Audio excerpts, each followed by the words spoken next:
Market లో invest చేసి మీ డబ్బులు డబుల్ చేసుకోవాలనుకుంటున్నారా? సుందరరామిరెడ్డి గారి లైవ్ సెమినార్ కి అటెండ్ అవ్వండి. రమగారు, కొంతమంది ఉంటారు మన గురించి చాలా చెడుగా ప్రచారం చేస్తూ ఉంటారు. దాంతో మనకేం సంబంధం ఉండదు. వాళ్ళు అలా ప్రచారం చేయటానికి మన బాధ్యత ఏముండదు, మనం ఏమీ చేస్తుండం. కానీ అది విన్నప్పుడు భలే బాధ అనిపిస్తూ ఉంటుందండి. ఏంటి వీళ్ళు నా గురించి ఇట్లా మాట్లాడేస్తున్నారు, ఎందుకు మాట్లాడుతున్నారు, అడిగేయాలా అనిపిస్తుంది. కొన్నిసార్లు పోనీ వాళ్ళకే ఉంటుంది, మనం ఎందుకు అడగటం అని కూడా అనిపిస్తూ ఉంటుంది. ఎలా తీసుకోవాలంటారు? తిలా పాపం తలా పీడికెడని ఒక మాట కరెక్ట్. ఎప్పుడైనా విన్నానండి. మనం తిలంతా అంటే నువ్వు గింజంత పాపం చేస్తే మనం ఏదో తప్పు చేశామని నలుగురు చెప్పుకుంటూ ఉంటే వాళ్ళకి పిడికెడు పాపం వస్తుంది. చెప్పుకున్న వాడికి చేసిన పాపం చేసింది చిన్నది, అది చెప్పిన వాడికి గుప్పెడు వస్తుంది. తిలా దాన్ని పని చేసుకుంటారు. ఈ మధ్య నేను రాజమండ్రిలో ఒక స్కూల్లో ప్రోగ్రాం కోసం వెళ్ళా కదా, చాలామంది కలిశారు. 1000 మంది పైన వచ్చారు. అందులో ఎందరో నాతో ఫోటోలు కూడా తీసుకున్నారు. అందులో ఒక అమ్మాయి ఒక పుస్తకం తెచ్చిచ్చింది.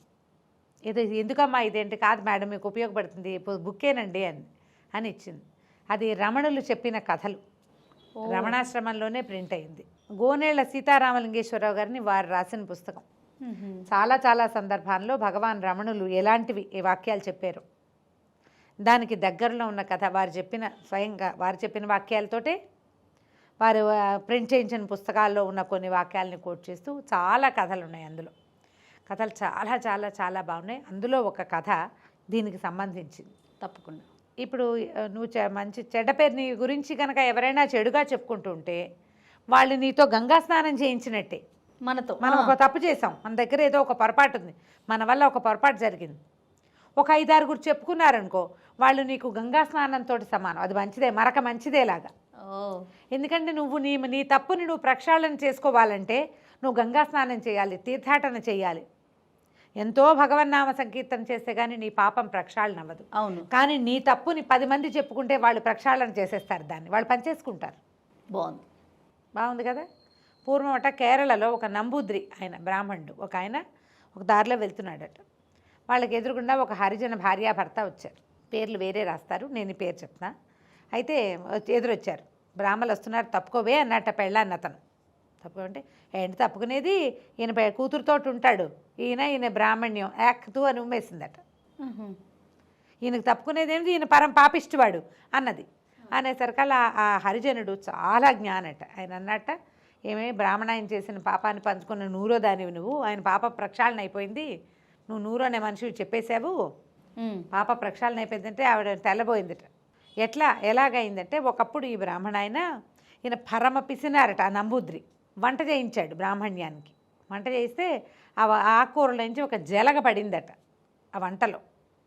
చీచి అపవిత్రం అయిపోయింది, పారేద్దామన్నారు ఇంట్లో వాళ్ళు. ఈయన ఏమన్నాడంటే, మన వాళ్ళకి పెట్టకపోతే ఏమి, పని వాళ్ళకి పెడదామని పెట్టించాడట.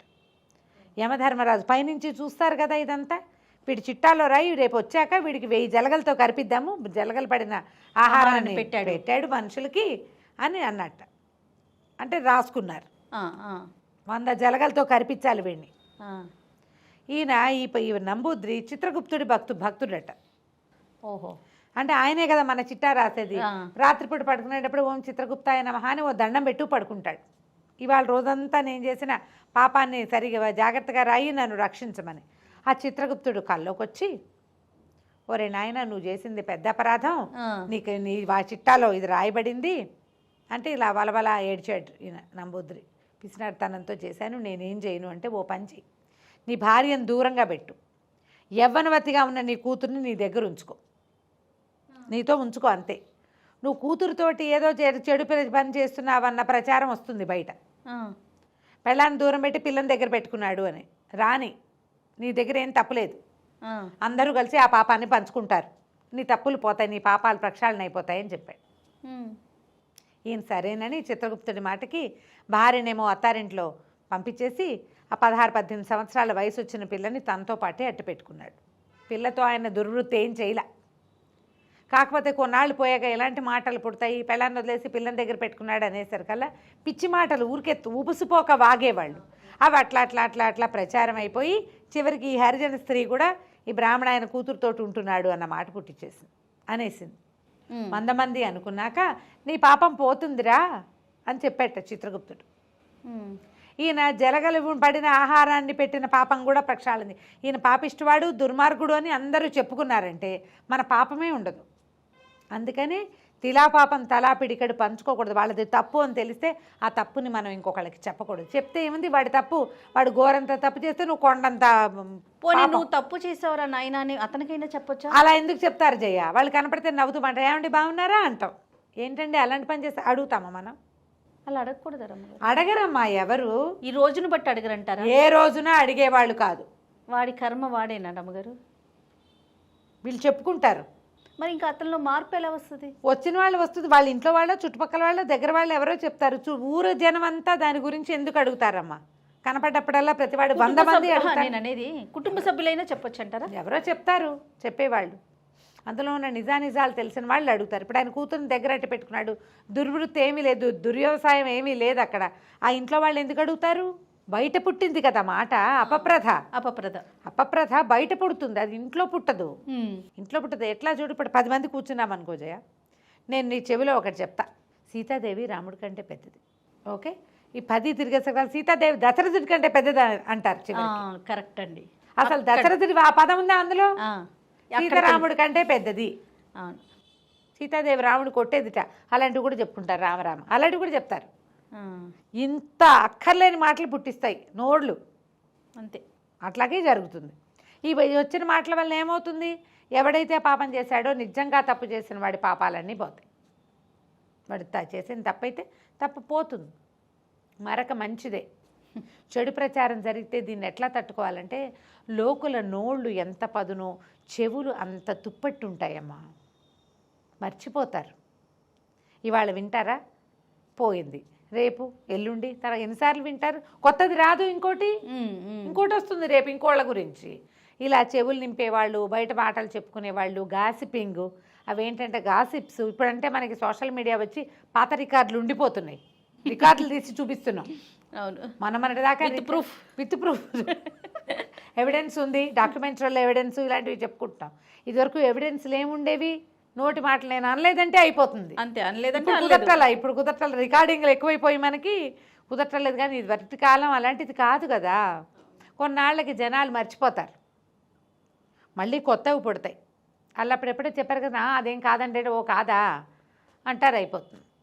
ఇప్పుడు మనకు ఆ అవకాశం లేదు. 8 ఏళ్ల క్రితం నువ్వు ఆ మాట అన్నావు, ఇవాళ ఈ మాట అంటున్నావు, ఈ మాట ఏమిటి, ఈ మాట ఏమిటి, రెండింటినీ టాలీ చేయటం, నీ సంగతి ఏమిటంటాం, అవన్నీ ఇప్పుడు వచ్చినాయి. పాపం ఇదివరకటి రోజులు పిచ్చి మొహాలు ఇలాంటివి. అవును అవును, ఒట్టి మాటలతోటే పోతాయి. ఎవరైనా మీ మీద చెడు ప్రచారం చేసిన, చెడ్డ మాటలు ఆడిన, కాలం మనదయ్యే వరకు కామ్గా ఉంటే సరిపోతుంది. దాని మీద బెంగ పెట్టుకుని ఆలోచించి భయపడి అనవసరమైన పిచ్చి పిచ్చి నిర్ణయాలు తీసుకుని చేయకూడదు. కాలం ప్రతిదానికి సమాధానం చెప్తుంది. సమయం మనదయ్యే వరకు వేచి ఉండాలి. ఇప్పుడు మనం ఒక పని చేస్తాం, ఏదో ఒకటి, ఎంత చిన్నదైనా ఇక్కడి నుంచి అక్కడికి వెళ్ళాలి, అంత చిన్నదే, 5 నిమిషాలైనా పడుతుంది కదా కనీసం. వెళ్దాం అనుకోగానే నువ్వు వెళ్ళడానికి బయలుదేరుతావు, కానీ నువ్వు వెళ్ళిపోలేవు. కరెక్ట్ అండి. వెళ్ళిపోవడానికి ఒక 5 నిమిషాలు పడుతుంది. సమయం తప్పదు కదా దేనికైనా. ఒక గిన్నె నీళ్ళు పెట్టావు, అవి కాగాలి. ఒక బియ్యం కడిగి పెట్టావు, అది ఉడకాలి.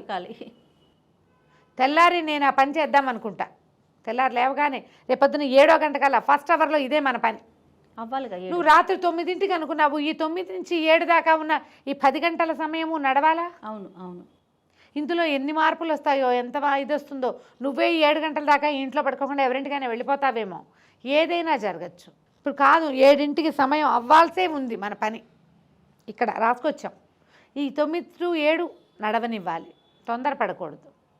ఇందులో మనని బాధించేవి, కష్టపెట్టేవి, మనం చాలా చిన్నబుచ్చుకునేవి, మనల్ని కుంగదీసేవి కూడా ఉండొచ్చు.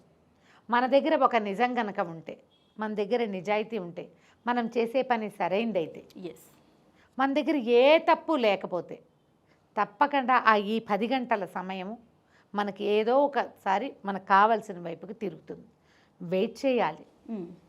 చెడు ప్రచారాలు జరుగుతూనే ఉంటాయి. ఒకవేళ జరిగినా అది మన మంచికే అనుకోండి. చెప్పారు కదా, తిలా పాపం తలా పిడికిడు అన్నట్టు. అంతే, పోతుంది, అదే పోతుంది అనుకోవాలి. బెంగ పెట్టుకుని దిగులు పెడితే ఏం చేస్తాం మనం? బతకలేం కదా. అవునండి అవును, బతకలేకపోతాం. కాబట్టి గాసిపింగ్ మీద అసలు భయపడద్దు, బెంగపెడద్దు. చేసేవాళ్ళు కూడా కొంచెం ఆలోచించండి. అంతే, నిజం ఒకటి ఉంటే ఈ అబద్ధం ఇంకోటి ఉంటుంది. మనమే మన ఫోన్ కెమెరానే కుడిపేమిట ఎడంపేమిటగా కనిపిస్తూ ఉంటుంది కదా. అవునండి. ఇటు వేసుకుంటే అటు, అటు వేసుకుంటే ఇటు కనిపిస్తూ ఉంటుంది. ఎందుకు వచ్చింది? మనం అద్దంలో చూసినా అలాగే కనిపిస్తాయి కదా జయ. అవునండి. కాబట్టి అలా ఆలోచిస్తే మనకి ఏ ప్రాబ్లము ఉండదు. ఈ కథ జ్ఞాపకం చేసుకోండి. తప్పకుండా అండి. నమస్తే. నమస్తే జయ.